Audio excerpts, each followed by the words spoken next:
బిస్మిల్లాహిర్రహమానిర్రహీం. మిత్రులారా, అస్సలాము అలైకుం. మీతో ఒక మాట.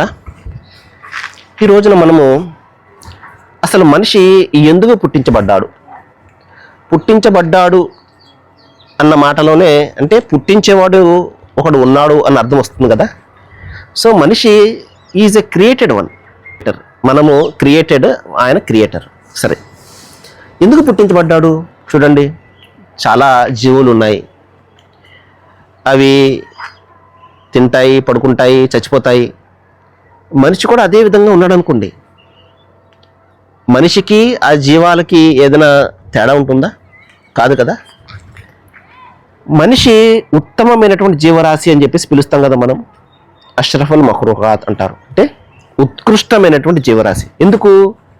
ఏ విషయం అతన్ని అన్ని జీవాల్లో కల్లా ఉన్నతంగా నిలబెట్టింది, ఉత్కృష్టంగా నిలబెట్టింది అంటే తప్పనిసరిగా మనం ఏం చెప్తాము? టక్కుమని అతనికి మాట్లాడే శక్తి ఉన్నదండి అని చెప్తాం, ఆలోచన శక్తి ఉన్నదండి అని చెప్తాం. మిగతా జీవులకు లేవయి.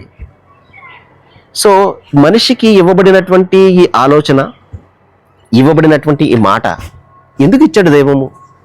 దాని గురించి మనం ఆలోచన చేయాలి. మహాశిలారా, అసలు మనిషి ఇక్కడ ఎందుకు పుట్టించబడ్డాడు?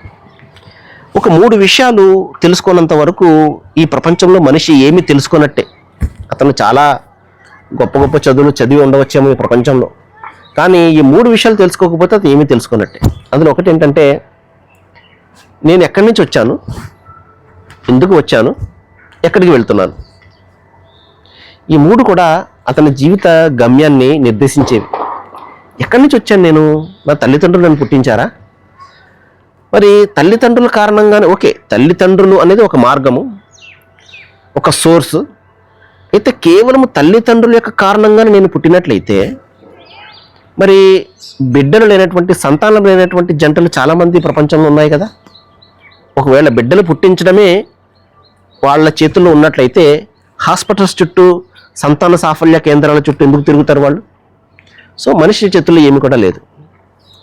మరి ఎలాగా నన్ను ఎవరు పుట్టించారు అనగానే వెంటనే ఒక సమాధానం, ఒకవేళ అతను విజ్ఞతతో ఆలోచిస్తున్నట్లయితే, అతను ఒక ఆలోచన చేసే మనిషి అయినట్లయితే, తప్పనిసరిగా ఒక క్రియేటర్ అన్నవాడు, ఒక సృష్టికర్త, ఒక పరమశక్తి నన్ను పుట్టించింది అని చెప్పేసి గ్రహిస్తాడు.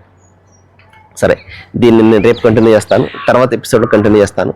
సర్వే జన సుఖినో భవంతు. Thank you.